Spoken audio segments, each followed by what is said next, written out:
Cold and remote, on wrong land, celebrated remarkable people, exceptional, everlasting, knowledge.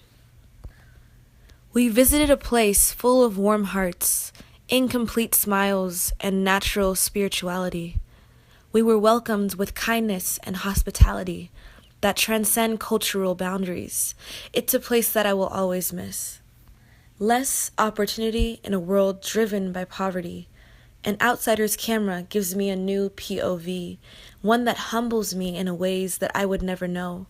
Because I come from a place that is surrounded by privilege, my world has collided with the new one I now embrace as one of my own. All trained and excited for a new adventure, I packed a bunch of mixed new feelings along with my new bottle and jacket. After a long journey, we finally reached our destination. All barren. It seemed dead. No life, nothing green. The deep, beautiful, lively culture seemed to be buried. Buried somewhere deep, very deep. As I heard and saw more, I started to dig to find more. I learned a lot, but yet very little. Oh, sleeping bear, your hopeful eyes, sorrow in your smile, warmth that stretches across miles. You inspire, you teach, you pray, and you always know tomorrow will be a better day. Today is today.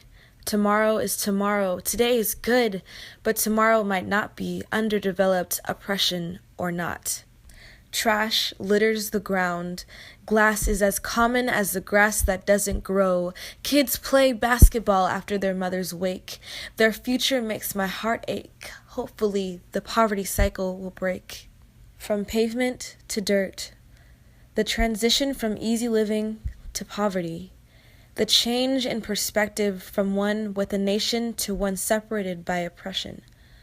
The road is smooth on the side of steadiness and stability, but the road is rough with bumps and divots of all kinds, obstacles that are constantly arising from the unsupportive environment. How can one live in such a manner? With close to nothing in crap conditions, how can they maintain their traditions? When they fight so hard but with little return, the government a bully who takes their land away like it's some kind of game. When you look outside, what do you see? A whole lot of nothing in a place that used to be filled with beauty, a place that used to be filled with love, a place that used to be filled with culture, with tradition, with hope, a place that was sacred to those who inhabited it, a place where Native Americans were proud to live in.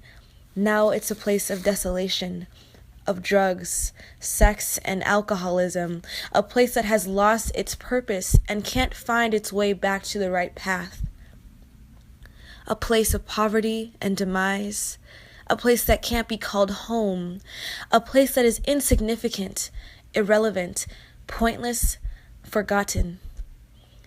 The pavement has separated the two lives. The dirt road is what little remains. The pavement is what covers up the remains of what once used to be a land where Native Americans were once free. The joy of finding no food around. The joy of finding no jobs around. The joy of 150 years of oppression. I want to live here. Help make this place my home. Though with the money I make, I can't buy wheat bread without breaking the bank. I want to have a family. I want to raise my kids here, but they'll never be happy. What's the point? Clink of coins on the counter. Unabated biting wind. No shelter. No shield. But the frail shell of our worn jeans and wool jackets. Signs of life litter the earth, yet no sounds, no laughter or crying or songs, just the cold, biting wind and clink of coins on the counter. On my own, I drive across the long road. I see no crow, but I'm here to grow. Boundless plains go underneath my eyes. I ask myself, what can I do if I don't try? Where will my next destination be? Unappreciated, forgotten, but beautiful. Crow Creek. You hear birds speak, cawing the stories of the ancient people, a soulful anecdote of a treacherous past.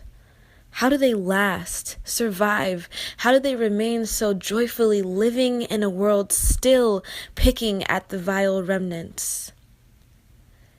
Remember how forgotten their lives are. Remember where you're born limits your opportunities. Remember the families we impacted. Remember our ASB. Remember what kind of contributive lives we want to live from now on. Remember who we are.